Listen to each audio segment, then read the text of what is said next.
The Community Solution is an organization exploring the peak oil crisis. Its focus is on local community-based solutions that reflect the values of cooperation, conservation, and curtailment.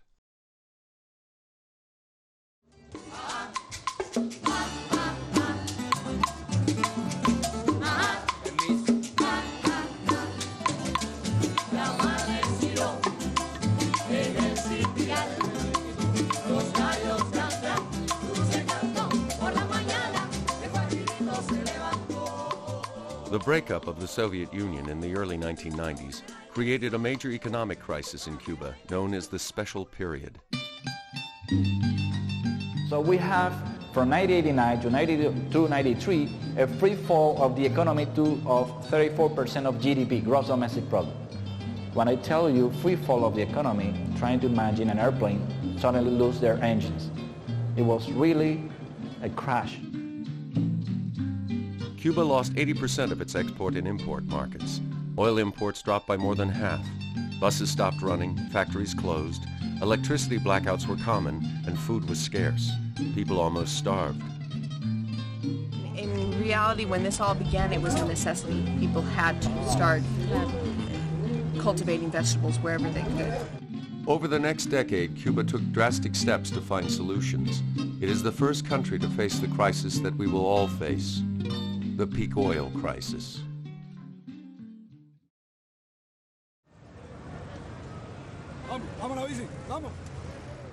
2 years ago, we learned about a concept called peak oil, in which we will find that oil production is sort of reaching a peak sometime in the next few years and will be going down, and that implies basically a major change in our way of life. And what we've discovered is that Cuba, because their own artificial peak oil was imposed on them when the Soviet Union collapsed, is actually a model for what's going to take place in the rest of the world. So we wanted to see if we can capture what is it in the Cuban people and the Cuban culture that will allow to go through this very difficult time without competing over scarce resources. And we think Cuba has a lot to show the world about how to deal with energy adversity, which I think we'll all be facing.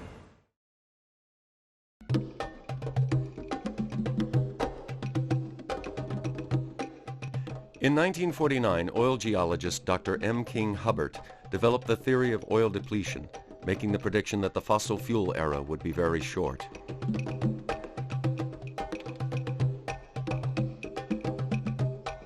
In 1956, he forecasted that American oil production in the continental 48 states would reach peak production in 1970.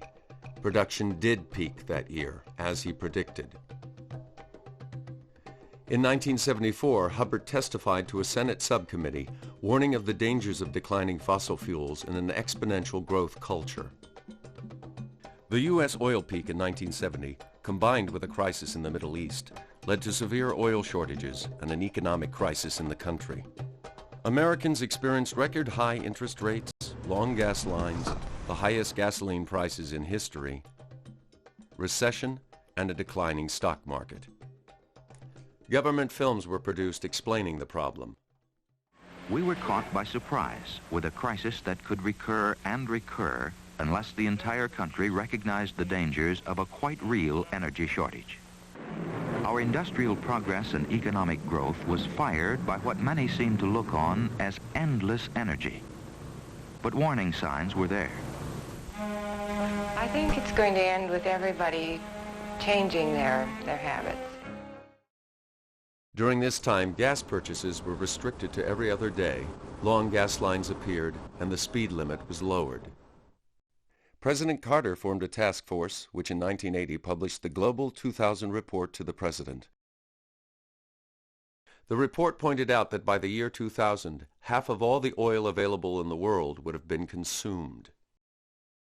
Carter had begun a new energy policy.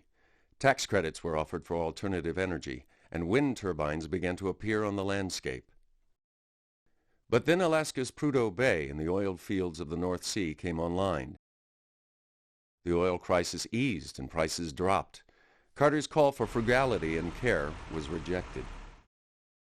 Ronald Reagan moved into the White House and dramatically cut research and development for alternative energy. It was morning in America again, and the country went to sleep for a generation. But the problem didn't go away, as oil consumption continued to increase year after year. In 1997, petroleum geologist Dr. Colin Campbell wrote The Coming Oil Crisis. 3 years later, he founded the Association for the Study of Peak Oil, known as ASPO, and held the first meeting on peak oil in Sweden in 2002. Dr. Ken DeFay, a Princeton oil geologist, published Hubbert's Peak in 2001, followed 2 years later by Richard Heinberg's seminal work, The Party's Over. In 2005, Matt Simmons' book, Twilight in the Desert, challenged the stated oil reserves of Saudi Arabia. A flood of books and magazines began to appear on the market. 25 books were published in 2004 and 2005, and hundreds of articles in newspapers and magazines.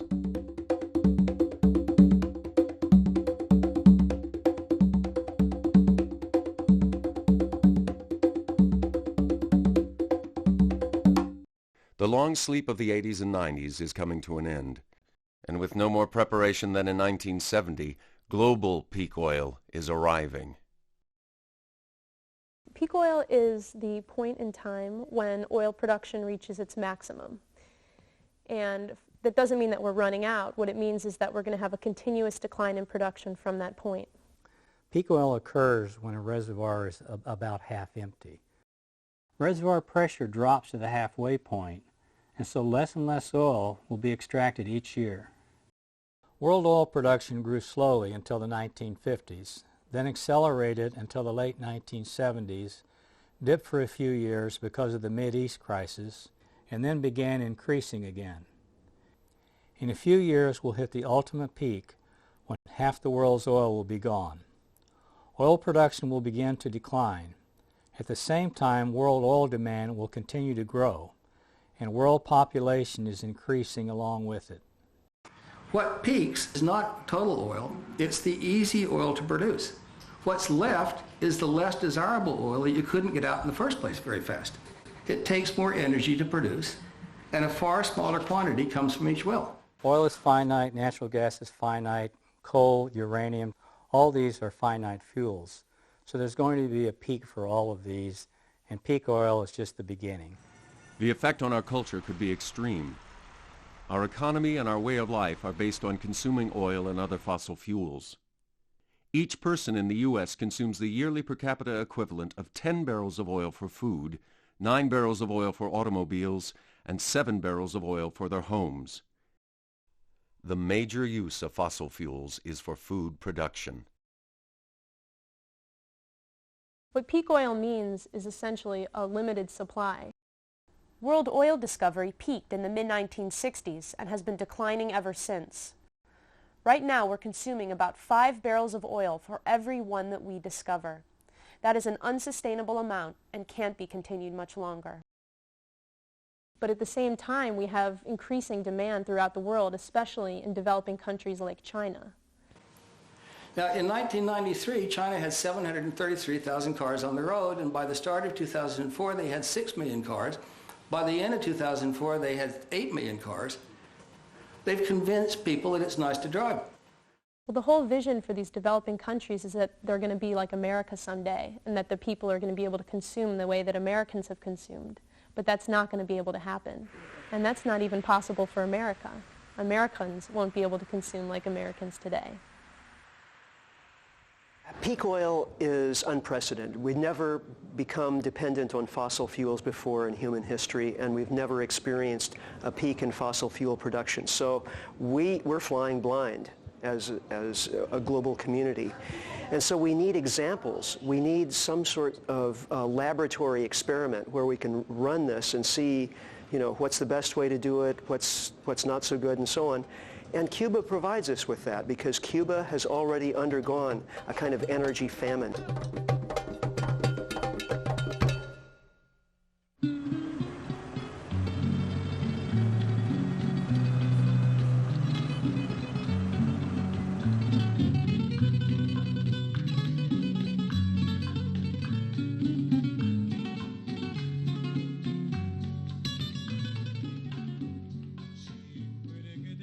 after the Soviet Union, oil import dropped from 13, 14 million tons a year to only 4. Cuba in the 80s have 90,000 Russian tractors, factories of pesticides, of chemical fertilizers we received from the Soviet Union. In 1990, everything changed. There was nothing. When the deep economic crisis began in the early 1990s, it was a change in our lifestyle. We all of a sudden saw abruptly, in a matter of weeks' time, a huge change. We saw symptoms of malnutrition in children under 5 years of age. We saw pregnant women with anemia. We had underweight babies at birth. The impact on food scarcity was disastrous. The average Cuban lost 20 pounds by 1994. We were desperate for everything. We don't care about first world quality standards on any commodity. We just need food. It doesn't matter what you bring, we will buy it.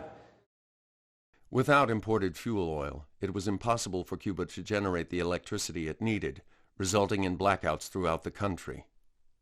Well, we had, at that time, power cuts that lasted for many, many hours, maybe up to 14, 16 hours a day. And this, in a climate such as ours, is very difficult because you do need the fridge so the food won't spoil. You had to cook on a daily basis what you had to eat at that moment because you just couldn't put things away. And it was a very difficult moment. Power cuts were particularly hard in Cuba's large housing complexes. In a tropical climate, with its heat and humidity, it was difficult to be without the use of air conditioners and fans. Without elevators, people used the stairs. Water was carried up or hauled up the outside of the building using a pulley and rope. When taking a bus, people had to wait 3 to 4 hours. When the bus arrived at work, often there was no power. Even if there was power, sometimes there were no spare parts or raw materials. So even if they got to work and had electricity, there was nothing to do. After work, they'd have to wait another 3 to 4 hours for a bus, and often when the bus arrived, it was full and they'd have to wait for another one. The government imported 1.2 million bicycles from China and manufactured 500,000 more. We had to then learn how to use bicycles, and bicycles was distributed all around the country to try to get to our workplaces. Doctors went to the hospitals, on bikes, without any culture of using bikes. It was just political will, that was it. There's no other way. In 1992, the United States tightened its embargo on Cuba. Any ship that docked in a Cuban port was denied access to the U.S. for 6 months afterwards. Almost overnight, $750 million worth of food and medical supplies to Cuba were halted. A few years later, the embargo was intensified, and foreign businesses working in Cuba were barred from entering the U.S. Cuba's access to foreign capital was crippled. In the case of Cuba, you try to suffocate a country. You deprive the country of access to financial sources, so Cuba cannot have access to the World Bank or to the IMF for good. An American dollar reached 150 pesos. And the average salary is like 2 pesos. No? There were people that were making $2 a month. So money was not useful to get stuff. So we end up being like an experiment, no? Like with controlled conditions. Like nothing or very little things can get from the outside, so everything has to happen from the inside. During the first 5 years of the special period, government food rations kept the crisis at bay. These food distributions guaranteed a minimum level of food to each of Cuba's citizens. And it was invented when we lost diplomatic relations with the U.S., no more economic relations with the U.S., and in order to prevent hoarding, okay, so the more people that had more money would just swipe, do away with everything on the counters, and others would go hungry, they invented this ration food distribution system. With food imports reduced by 80%, the government-supplied food distributions had to be cut drastically. You have the official state market through subsidies, ration card, which has been shrink to perhaps 1/5 of consumption, from almost 100%. Now, let's go to this board because I want to show you so you can understand. This is on a monthly basis. any one of the Cuban population has granted through this system 3 of 4 weeks of basic consumption according to United Nations minimum level of calories ingestion in a month. To complete the 4 weeks basic level, it could come in the form of subsidized food on your workplace, lower prices, so you pay meals at subsidized prices. So that allows you to pay only weekends or nights meals. So there might be a week, okay, that you might have to buy extra, purchase extra. It depends also on your consuming habits.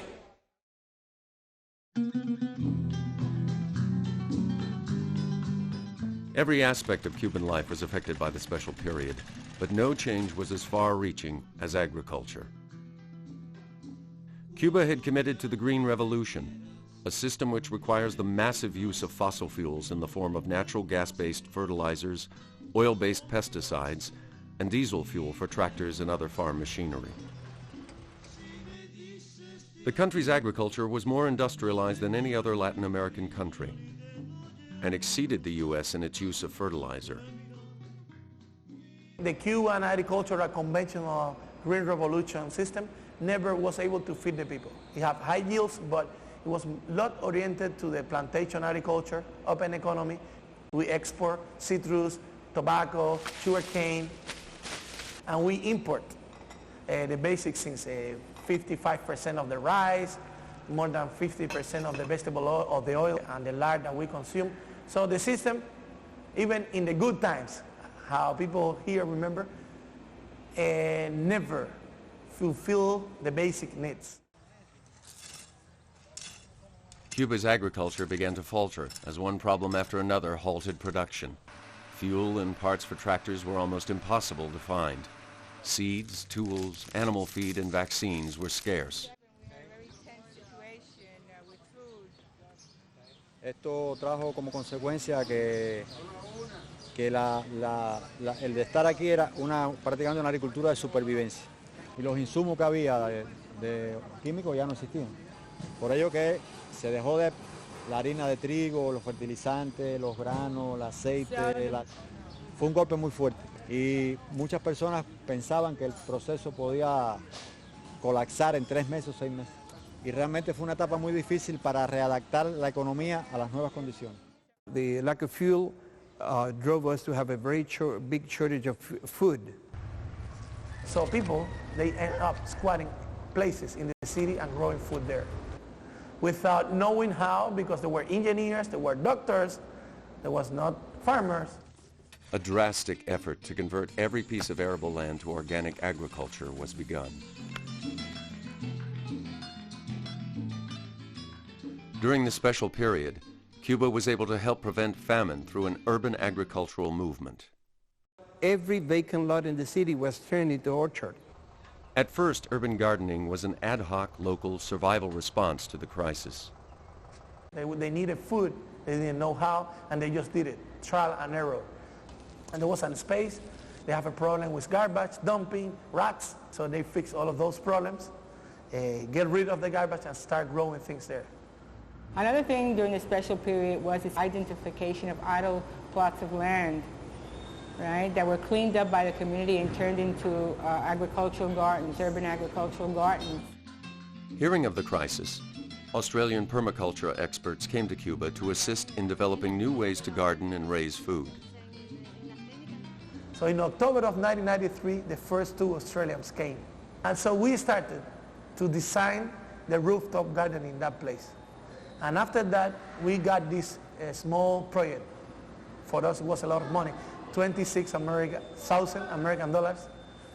And we started to do a train-the-trainer course.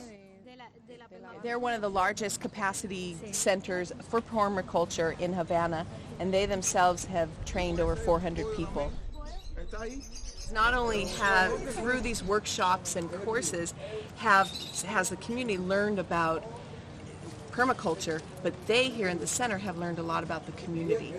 For example, if someone comes here and they have a health problem, they do whatever they can to help with that, but also they serve as kind of a reference point. They will go and look for the specialist and bring them here, so it's a mutual relationship.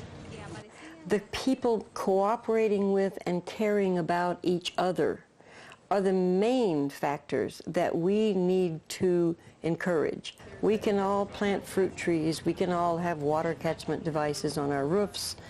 It's not the technology, it's the human relationships. The neighbors are starting to see the possibilities of what they can do in their spaces, and they're starting to create natural gardens on their roofs and also in their patios. Cubans, who formerly lived on the equivalent of just $2 a month, found new ways to supplement their income. These grapevines have a lot of uses. It provides shade, so you have a little patio area. You also can make wine out of the grapes, and it's very good for the family economy, because if you do it well, you can get about 10 pesos for a bottle of wine. Cubans' view of agriculture has changed dramatically. Farmers are now among the highest paid workers, and people from all fields are attracted to the profession. I'm a musician, mechanic, I'm a mechanics, automobile mechanics, diseñador de equipo electrónico, designer of the electronics, and nothing of this I am doing. Esto solo. Only this. Only animals. Just animals and these plants. So he's an urban farmer on top of his house. The farmers in Cuba are not the poorest people in the society. On the contrary, they have food, so they don't have to spend their money on food, and they sell food, so they make good living. No? So it is important to take that in account. That is another way to dignify the people that grow food. With a very low cost, we were producing food, and now we have more than 1,000 kiosks allocated in the city that provide you with fresh fruits and vegetables produced in the neighborhood.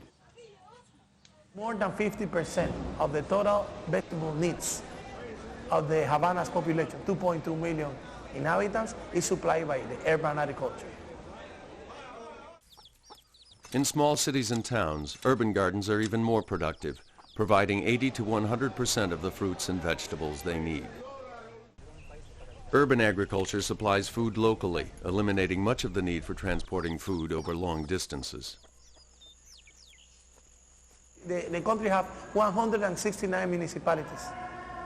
So 5 kilometers around the municipal towns also are considered urban agriculture. So it's a national system that is employing more than 140,000 people, actually. It's creating jobs. It's a growing sector of the economy, and it is very important. And we're very proud to say that.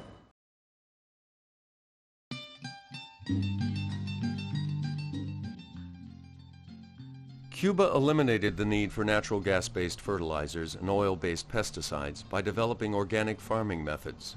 Fortunately, research centers had begun studying sustainable agriculture before the crisis.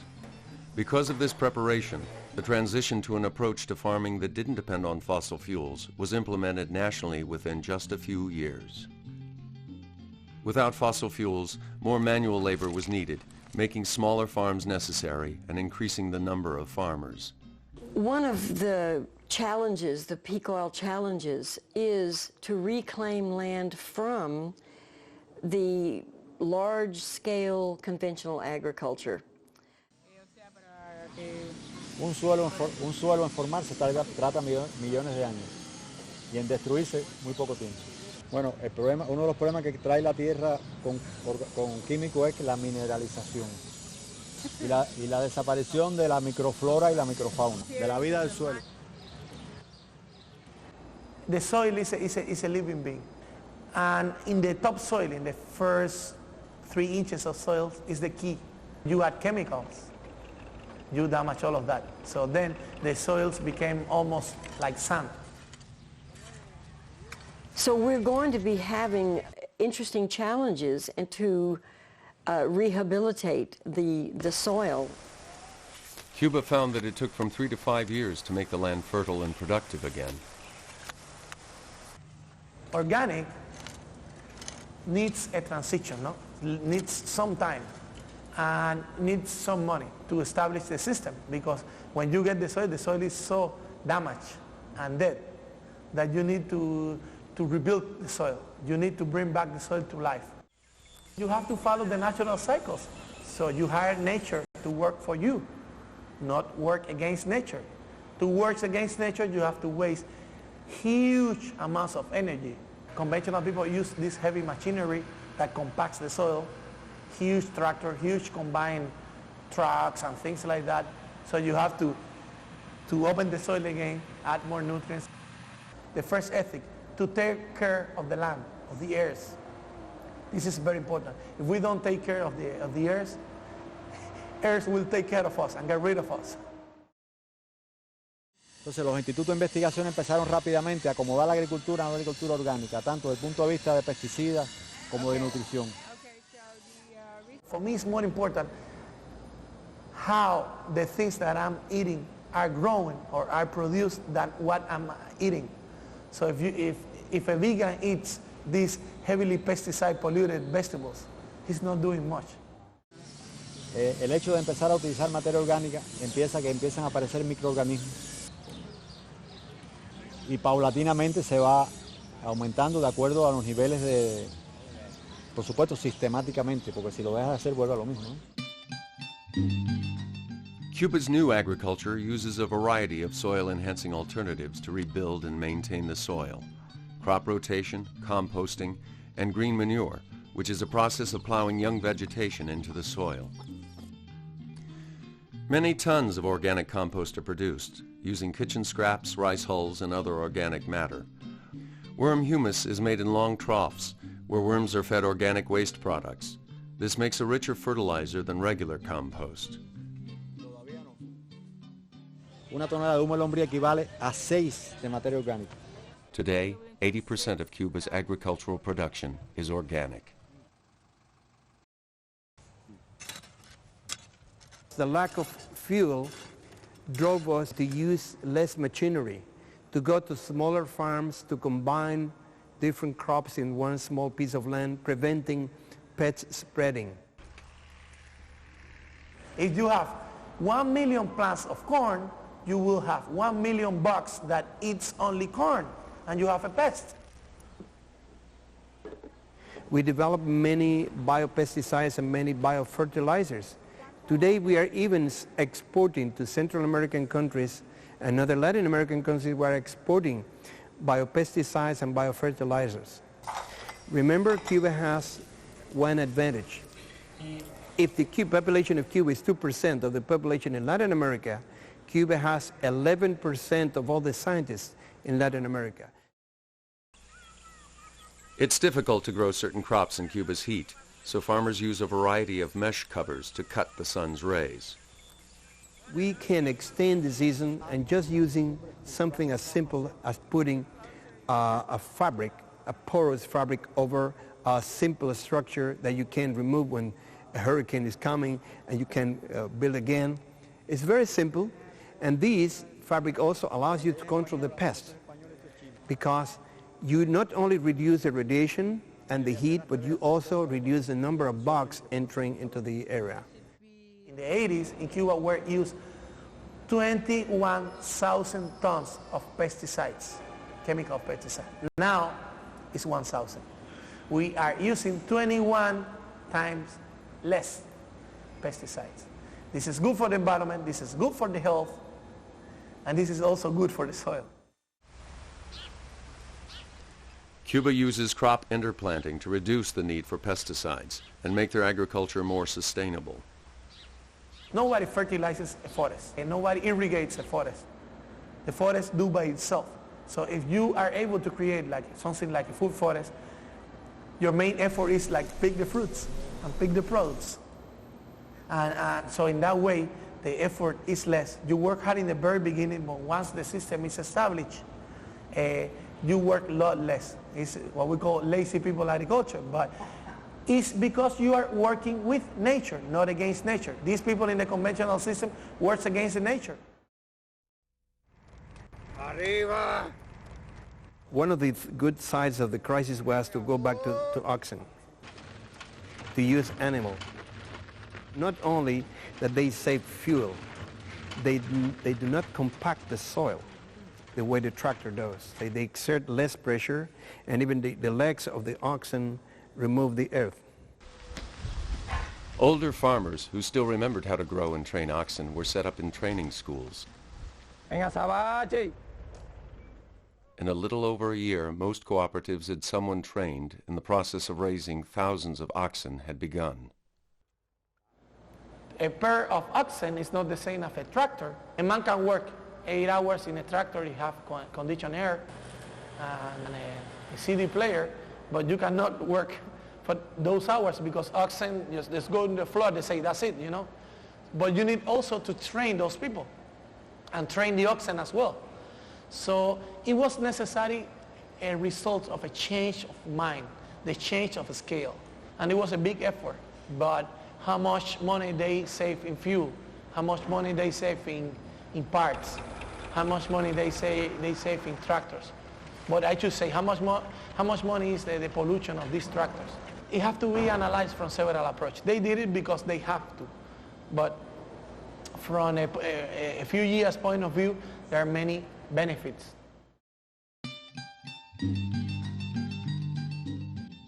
To increase food production, the government worked with farmers to find local solutions. The result was smaller farms and cooperatives with a high degree of privatization and autonomy. 40% of the large state farms were divided into privately owned cooperatives.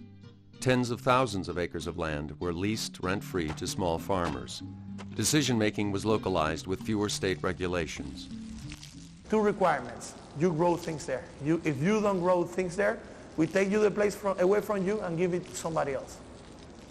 And second, that the land is delivered to you in usufruct. Usufruct is an old Roman word that means that you can use the land without paying taxes or without paying for it. But if this land is needed for another purpose, it can be like you have to give it back to the government. These smaller farms and cooperatives were better able to use the new sustainable practices vital for growing food organically.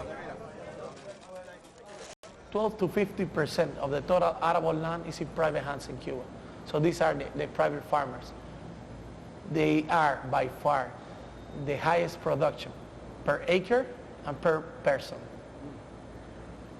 In second places, it's like co-ops, cooperative. They are the second. And third is like huge government states. These new private farms and co-ops also began to function in new ways. But we have credit and services co-ops. What does that mean? You don't want to join your lands with me? We don't. So we are together in the co-op for credits, to buy the seeds together, to hire the machinery, for this stuff. But we don't have to join their land. So it's a way of decentralized but centralized at the same time. Thousands of families moved to rural land. With land rights guaranteed, a sense of ownership led to greater productivity. Private farmers' markets and new export markets led to greater production. The communities have changed. It's a local economy. People were exchanging. Many of these gardens, they supply for free food to elder people's circles, daycare centers, schools, working centers, pregnant women, and they do it for free. And they don't do it because it's compulsory. They do it because they want it. They want to do their little part to the society. But in other places, people don't know their neighbors. They don't know their names. They don't say hello to each other. Here, no, the neighbor knocks the door and say, I need some salt, I need some sugar, whatever. I brought you an avocado. No? And recover this sense of neighbor. For me, it's not going backwards.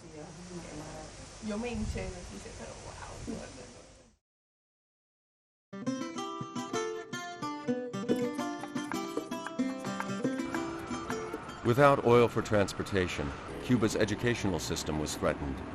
Decentralizing universities provided people with access to nearby schools for higher education and lessened the impact of fuel shortages. The example of the universities now that to put in every municipality also, because in my opinion, transportation and housing is right now the biggest problem in Cuba, because this depends more on oil. This large building was the most exclusive school in Cuba, the Sacre Coeur, but today is the University of Medical Sciences. For your information, Cuba had 3 universities, but today has about 50, 7 of them in Havana. Medical clinics and schools are available throughout Cuba. During the crisis, the Cuban government continued supplying its citizens with free health care and education. Very different from what happens worldwide when there's an economic crisis. The first thing they do is cut down on social services. This was not the case. Doctors, nurses, and social workers live within the neighborhoods where they work, part of the social fabric of the community. Cuba's free medical care helped them in the crisis. In spite of the hardships, they maintained a lifespan and infant mortality rate roughly equal to that in the U.S., even though the average Cuban consumes less than 1/8 the energy of the average American. Overall, the economic crisis improved Cubans' health. Increased walking and biking reduced diabetes and the number of heart attacks and strokes. The Cuban diet changed. Fat consumption was reduced, while more vegetables and a wider variety of vegetables were eaten. Before, Cubans didn't eat that much vegetables because they eat more tubers, for example, cassava, taro, potato, but rice and beans and pork meat was the basic diet, no? The national food or whatever. And they say that the rest of the things, with the exception of maybe tomato and lettuce and a little bit of cabbage, were weeds. So at some point, necessity teach them. And now they demand it. They look for it. Cuba actually trains more doctors than they need and sends them to developing countries around the world. They also exchange doctors and medical expertise with Venezuela in return for oil.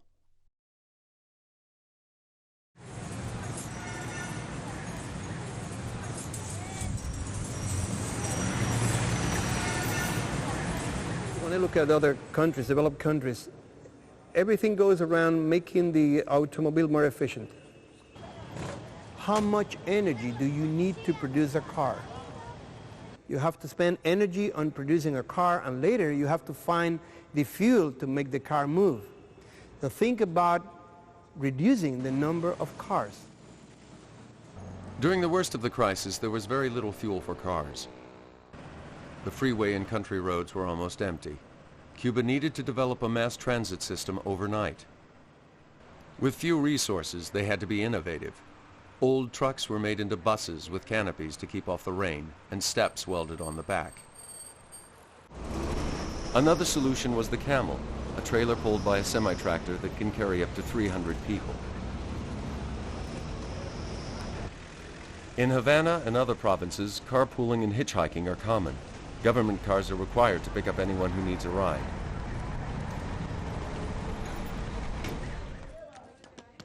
The loss of fuel for transportation also affected small towns and cities. There, people turned to horses and mules for transportation.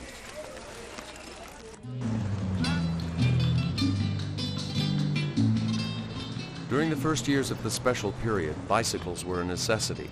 This was not easy for Cubans who had been used to cars and buses. It requires more consciousness and more awareness about the use of the bicycle, that the bicycle is not something that we have to use because we don't have fuel or we don't have buses in the city. The question is that the bicycle never contaminates, it's more healthy, and for short distances, it's very practical. But if you have to move 20 kilometers a day back and forth, 40 kilometers a day in a Chinese bicycle, no gears, all steel, after 5 years, you hate it. And that was what happened in Cuba. Like at some point when there are a little bit more camels and buses, people just quit because they were sick of it. One day people start thinking about the end of the car. There will be an era, a moment in the life. So one day the car appeared and one day the car will disappear. The car will be something that we will remember as a moment in the development of the mankind.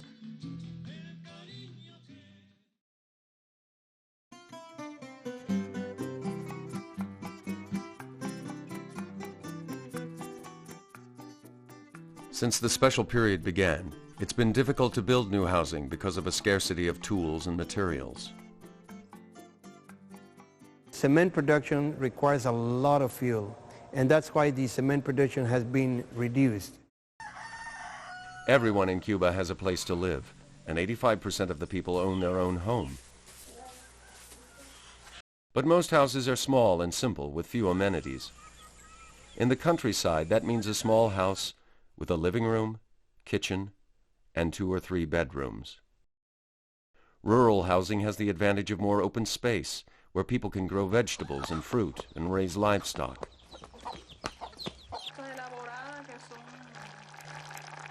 Todo lo que vamos a almorzar ahora es de nuestro huerto, menos el arroz, los frijoles, el cerdo, las lechugas, todo nosotros lo sembramos y criamos en nuestro huerto. In Havana, if you don't live in one of the old single-family homes, it may mean living in a dilapidated building or with your relatives in a crowded apartment. Even so, the city is a place many people want to live. Havana already has the values that many urban planners and architects in the world would like to recover. Many people have come and said, you should preserve the city we want to recover. After the big sprawl, many people are looking back to the traditional city and looking the ways to live in the traditional city in a more human way. But living in a city without adequate transportation causes major difficulties. They have to come and go, they have to commute, and they have to spend time in looking for a transportation between the city and the neighborhood. To reduce the long commutes, new mixed-use developments include schools, places to work, and places for recreation within walking and biking distance of people's homes. Everybody must use the same space. So design provides a common space for everybody. This is a way to keep your community alive.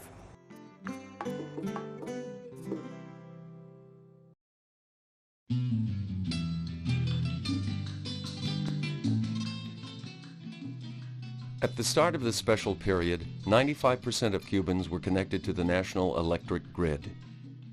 The other 5% lived in remote areas. Photovoltaic and wind energy are too expensive to meet much of Cuba's energy needs. But for areas not connected to the grid, small-scale wind and hydro systems, as well as solar panels, are used. Priority is given to schools and clinics. Recently, more than 2,000 rural schools were supplied with solar panels to have electricity. It was less costly to give them the solar panels rather than to connect them to the grid. In Los Tumbos, solar panels power the school, clinic, community center, even people's homes. They have the panels up on the roof, and they're recharging the light battery right now with compact fluorescence. They can put this radio on, and this is another panel that's her son's, who lives right there. Small solutions have been developed throughout Cuba, such as using the sun to preheat water. People in Cuba used to shower with heat water. So they use traditional oil or energy, whatever they have, to heat water. So if we can have solar heaters, it's better. But when you obtain the water from the solar heater, it is 60 degrees. You can save the half of the fuel you use to heat the water to boil. Before the crisis, Cuba relied on imported fuel oil to generate electricity. Without this, they had to modify their power plants to burn their poor-quality domestic crude oil. Our crude oil is very a bad thing for environment, but we had no choice. It's a matter of live or die. They also began using crop waste to generate electricity. Sugar mills have been turned into power plants because you mill the sugar and then you have the bagasse. You burn the fibers, you produce heat, and then you produce electricity. So you can turn a sugar mill during the season or after the season into an additional power plant. And right now in Cuba, during the time of harvest, which is about 3 or 4 months during the year, 30% of the energy that's generated in Cuba comes from the renewable source of biomass. So this is what we call the energetic sovereignty. We do not depend on all imports to produce electricity.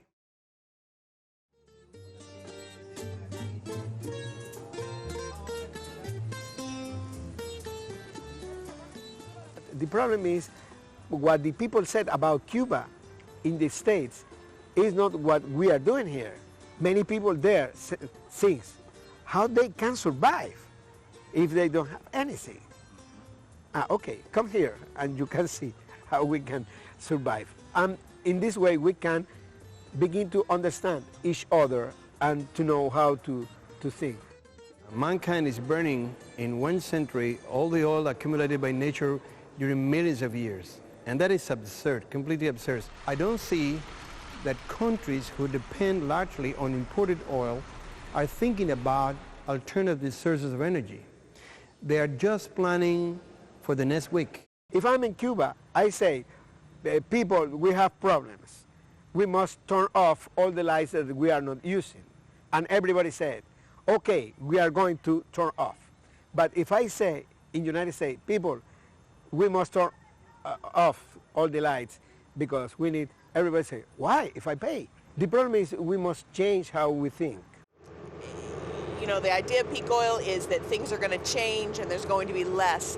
I think Cubans understand that on an international, global level because island people have that innate sense of a limited resource. And also they realize in terms of energy, if they want to be politically independent, they had to be economically independent. To be economically independent, you have to be energy independent. Is oil going to last in the next 10 to 15 years? Who knows? Maybe not. Maybe in Cuba we find an enormous oil tank underground for 50 years more. Oh, wonderful. We have 50 years more. But the security of supply is getting more risky day by day. And there is also this hope to find in the deep waters of the Mexican Gulf good petrol. But people don't think about that as an asset. No, we're going to improve their life here. No, we're going to sell it, you know, because people know that we don't need that to live. You know what I mean? Okay, we need money to develop, but it's like something to sell, not something to use or to waste. The sun was able to maintain the life in Earth during millions of years. Only the problem is now when we arrived and we change the way we use the energy.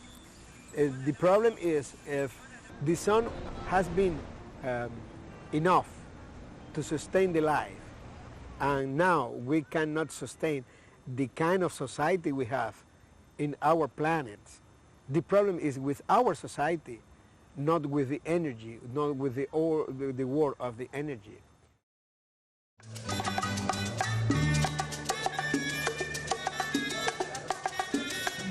Quisiera darte, mi niña, un viaje a la luna, que todo aquello que anhelas pudiera ser. So there are infinite small solutions. You fix one little problem here, one little problem there, and life is better.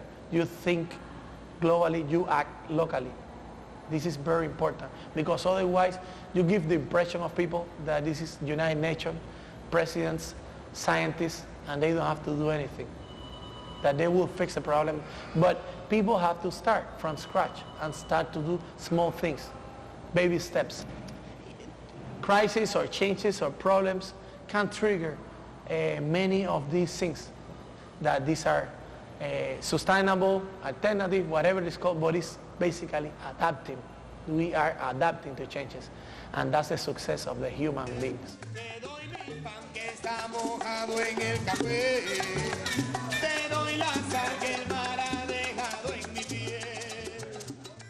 What we must know is that the world is changing, and we must change the way we saw the world. And one of the things we need is more friendship, more love, because we have also only one world. The world is only one, and it's for all of us. Te doy mi pan, te doy mi paz, te doy mi Dios, te doy mi sal. I think we can learn a lot from each other and reflect more on how to be happy with less and how you really don't need that much, you know, to be happy. I think that that's a challenge, a world challenge. Cuba has modest experience that, you know, maybe some other people could learn from. And I think it will be a time for sharing, a time for cooperation, and a time for more solidarity and for working together. I think maybe we'll have a better world. La, la, la, la, la.